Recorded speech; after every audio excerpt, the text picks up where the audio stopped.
ভূমধ্য সাগরের নীল জলরাশি, ঝলমলে ইয়ট, ক্যামেরার ফ্ল্যাশ আর লাল গালিচা। দক্ষিণ ফ্রান্সের কোট দাজুর অঞ্চল পরিণত হয়েছে পৃথিবীর সবচেয়ে বড় সিনেমার মঞ্চে, কারণ এখানে পর্দা উঠছে কান ফিল্ম ফেস্টিভ্যালের। টানা 12 দিনের এই আয়োজন শুধু চলচ্চিত্র উৎসব নয়, যেন বিশ্ব সিনেমার ভবিষ্যৎ নির্ধারণের এক বিশাল যুদ্ধক্ষেত্র।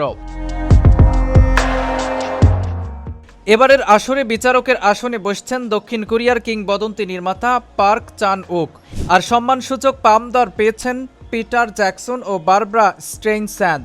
কিন্তু উৎসবের সবচেয়ে বড় উত্তেজনা ঘিরে আছে সেই সিনেমাগুলোকে, যেগুলো ইতিমধ্যেই তৈরি করেছে রহস্য, কৌতূহল আর আলোচনার ঝড়। এ তালিকার শুরুতেই রয়েছে হোপ। দক্ষিণ কোরিয়ার নির্মাতা না হং জিন বরাবরই অন্ধকার, ভয় আর মানবিক আতঙ্ককে অন্য মাত্রায় নিয়ে যান। এবার তিনি হাজির হয়েছেন এক বিজ্ঞান কল্পকাহিনী নির্ভর থ্রিলার নিয়ে। পৃথিবীর বাহিরে থেকে আসা অজানা বিপদ, বিচ্ছিন্ন এক শহর এবং মানুষের বেঁচে থাকার লড়াইকে কেন্দ্র করে এগোবে গল্প। আর এই সিনেমাটি নিয়ে আলোচনা তুঙ্গে। অন্যদিকে ক্যাম্প মায়াসমা নামটাই যেন অস্বস্তি আর রহস্যের ইঙ্গিত দেয়। নির্মাতা জেন শোনব্রুন তরুণদের মানসিক অন্ধকার, নিঃসঙ্গতা আর ভয়কে ভিজুয়াল কবিতার মতো তুলে ধরার জন্য পরিচিত। এবারের গল্পে একটি গ্রীষ্মকালীন ক্যাম্প ধীরে ধীরে রূপ নেয় দুঃস্বপ্নে, বাস্তব আর বিভ্রমের সীমারেখায় মুছে যেতে থাকে। সবচেয়ে বেশি আলোচনায় থাকা সিনেমাগুলোর একটি ফাদারল্যান্ড। নির্মাতা পাওয়েল পাভলিকভস্কি এবার ফিরেছেন দ্বিতীয় বিশ্বযুদ্ধ পরবর্তী ইউরোপের ভাঙা আবহ নিয়ে। লেখক টমাস মান ও তার মেয়ের যাত্রার ভেতর দিয়ে উঠে আসবে যুদ্ধের ক্ষত, নির্বাসন আর হারিয়ে যাওয়া পরিচয়ের গল্প। সিনেমাটি নিয়ে ইতিমধ্যেই সমালোচকদের মধ্যে তৈরি হয়েছে অস্কার স্তরের প্রত্যাশা। জাপানি মাস্টার নির্মাতা রিউসুকে হামাগুচি এবারে প্রথমবারের মতো ফরাসি ভাষায় নির্মাণ করেছেন অল অফ আ সাডেন। এক নার্সিং হোম মৃত্যুর অপেক্ষায় থাকা এক নাট্যকার এবং তার জীবনের শেষ অসমাপ্ত অনুভূতিকে ঘিরে গড়ে উঠেছে গল্প। নিঃশব্দ সংলাপ আর দীর্ঘ আবেগঘন দৃশ্যের মাধ্যমে হামাগুচি আবারও মানুষের ভেতরের শূন্যতাকে পর্দায় তুলে আনতে চলেছেন। হলিউডের তারকা খচিত সিনেমাগুলোর মধ্যেই সবচেয়ে আলোচিত পেপার টাইগার। নির্মাতা জেমস গ্রে এখানে তুলে ধরেছেন নিউ ইয়র্কের অপরাধ জগৎ। দুই ভাই ধীরে ধীরে জড়িয়ে পড়ে রুশ মাফিয়ার ভয়ঙ্কর খেলায়।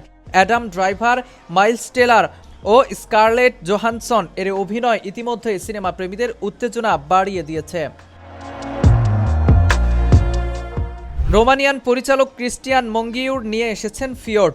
নরওয়ের এক দূরবর্তী শহরে বসবাসরত এক দম্পতির সম্পর্কের ভাঙন, নিঃসঙ্গতা আর সাংস্কৃতিক দূরত্বের গল্প এটি। বরফঢাকা নির্জন লোকেশন আর নীরব আবহ সিনেমাটিকে দিয়েছে বিষণ্ণ সৌন্দর্য। এরপর আছে শিপ ইন দ্য বক্স। নির্মাতা হিরোকাজু কোরেএদা এবার বিজ্ঞান কল্পকাহিনীর ভেতর ঢুকিয়েছেন গভীর মানবিক বেদনা। সন্তান হারানো এক পরিবারকে দেওয়া হয়েছে মানব সদৃশ একটি রোবট। কিন্তু প্রশ্ন থেকে যায়, প্রযুক্তি কি সত্যি মানুষের শূন্যতা পূরণ করতে পারে? দ্য ম্যান আই লাভ সিনেমায় দেখা যাবে 1980 দশকের নিউ ইয়র্ক। মঞ্চের আলো নিভে যাওয়ার আগে এক অভিনেতার শেষ প্রস্তুতি, শেষ ভয় আর শেষ ভালোবাসার গল্প নিয়ে এগোবে এই সিনেমা। এতে অভিনয় করেছেন রামি মালেক।